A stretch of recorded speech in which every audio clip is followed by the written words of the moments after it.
불합격했다고 잘못된 방향으로 방향 바꾸지 말라는 거예요.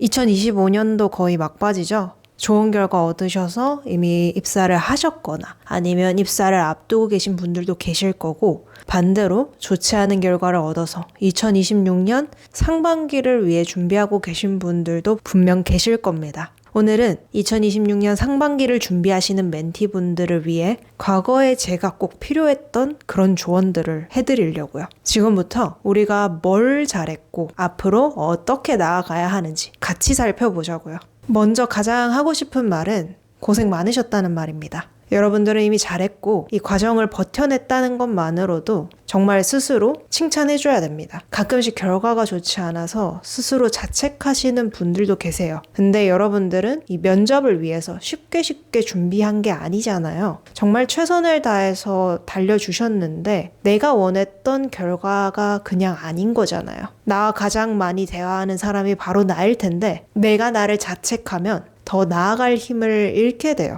2025년 최선을 다해 달린 건 본인이 가장 잘 알고 있을 테니까 인정하고 이 영상을 보는 이 순간만큼은 스스로를 꼭 다독여주세요. 그리고 스스로 다독이고 힘든 감정 좀 내려놓으셨다면 이제 다음 도전을 위해서 여러분들은 지금부터 이 3가지 꼭 들어보셔야 됩니다.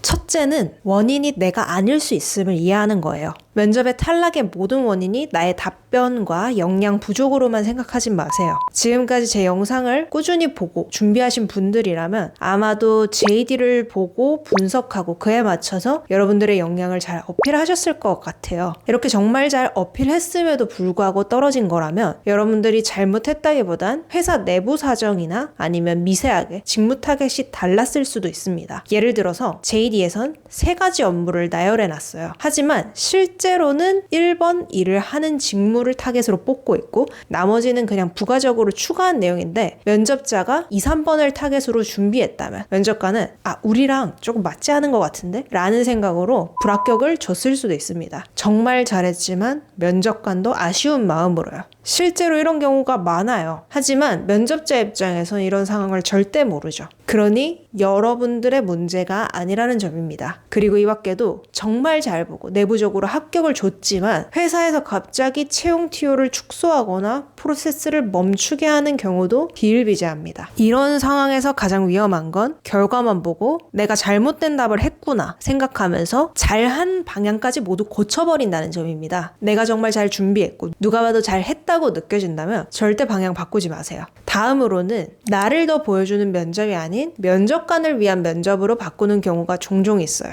면접관이 갸우뚱하는 태도를 보였다고 해서 여러분들이 어필하고 싶은 포인트 자체를 바꿔버려선 안 돼요. 예를 들어서 끈기라는 키워드로 자기소개 때도 어필했고 끈기 관련된 경험을 계속해서 말했는데 면접관이 그 이야기 나올 때마다 갸우뚱하다가 좋지 않은 결과가 나와버린다면 면접자 입장에서 솔직히 좀 애타죠. 나 정말 잘한 것 같은데 그때 갸우뚱 때문에 불합격인 건가? 그럼 키워드를 바꿔야 되나? 아니면 너무 길었나? 이런 생각을 하고 다음 면접에선 협업 이야기로 키워드를 바꿔버리고 자세한 이야기 없이 짧게 이야기를 바꿔버립니다. 그리고 다시 면접관이 좋지 않은 표정을 짓다가 불합격하게 되면 단답으로 답할까? 자꾸 잘못된 방향으로 자꾸 가버려요. 이건 처음으로 돌아가야 됩니다. 면접관의 모습을 보고 내 답변을 그때그때마다 바꾸는 게 아니라 내 전체적인 모습을 복귀해야 돼요. 처음부터 끝까지 혹시나 처음에 내가 어필했던 그 끈기라는 키워드와 정반대되는 답변을 한 게 있진 않은지 아니면 태도적인 모습에서 문제가 되진 않았는지 등입니다. 내 모습과 내 면접 전반적으로 복귀를 해야 하지 면접관의 태도를 통해 방향을 바꿔버리면 절대로 안 돼요. 그리고 실제로 이것 때문에 연쇄적으로 불합격한 멘티분들이 정말 많아요. 그럴 때마다 이건 면접관을 위한 면접이지 멘티분의 이야기가 하나도 없으니 다시 처음으로 돌아가자고 제가 늘 말씀드리고 있습니다. 이 영상을 보시는 분들은 절대 그러시면 안 돼요. 면접은 나라는 사람을 잘 보여주는 자리입니다. 면접관의 표정이나 태도에 일희일비하면서 답변을 하나하나 바꿔버린다면 여러분들은 나를 보여주는 면접이 아니라 면접관을 위한 면접을 하게 되면서 계속해서 신뢰성 없는 면접으로 잘못된 방향으로 가게 될 겁니다. 전체적인 복귀를 해보고 그러고 나서 내 이야기를 더욱 구체적으로 추가해주세요. 아니면 복귀하면서 문장 하나하나 하나하나 뜯어보고 끈기와 정반대되는 이야기는 뭔지 찾아주세요. 이렇게 하는 게 더 나를 확실히 보여줄 수 있도록 도와줄 것입니다. 그리고 공백기 절대로 만들지 마세요. 이거는 졸업하고 취업 전까지 비어있는 시간을 의미하는 게 아니라 아무것도 안 하고 취업 준비만 하는 시간을 의미합니다. 면접은 나만 보는 게 아니라 다른 지원자들과 경쟁하는 자리인데 누군가는 대학생활 중 혹은 취준 기간 중 1년에 10가지 이상 경험도 쌓더라고요. 하지만 또 다른 누군가는 취업이 안 되었다고 올해는 취업 준비만 하고 있습니다 라고 한다면 면접관에게는 와닿지 않는 이야기가 되어버려요. 경쟁력 없는 대답이 되어버리는 거죠. 그리고 이 태도는 입사 후 모습으로도 비춰집니다. 입사 후에도 일이 없는 순간이 분명히 생길 건데 그럴 때마다 아무것도 안 하고 다음 일이 올 때까지 멈춰있는 지원자와 무엇이라도 찾아서 공부하고 더 배우려는 지원자가 있다면 면접관 입장에선 후자를 뽑을 수밖에 없어요. 그리고 이런 태도는 면접 답변으로도 충분히 예측하도록 보여지고요. 절대 수동적인 이미지가 되지 않도록 해주세요. 교육을 추가한다든지 컨퍼런스나 세미나를 참석해본다든지 단기 인턴이나 대외 활동 등 경험을 추가하면서 아무것도 안 하는 게 아니라 계속해서 성장하려고 노력하는 지원자로 본인을 만들어주세요.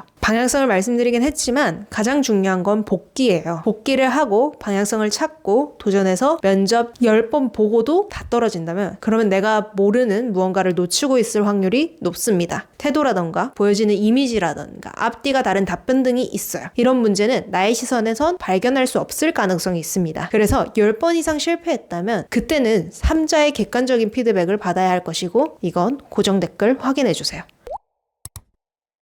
오늘 알려드린 방향대로 전체적인 면접 복기를 문장 하나하나 뜯어보면서 확인하시면서 힘차게 도전하시기를 바랍니다. 여러분들의 끈기와 잠재력은 이미 충분합니다. 그리고 이 영상을 보고 있는 것만으로도 도약하기 직전이라고 생각합니다. 오늘의 영상이 도움이 되셨다면 구독과 좋아요 부탁드립니다. 그리고 여러분들의 힘찬 결과를 응원하겠습니다. 감사합니다.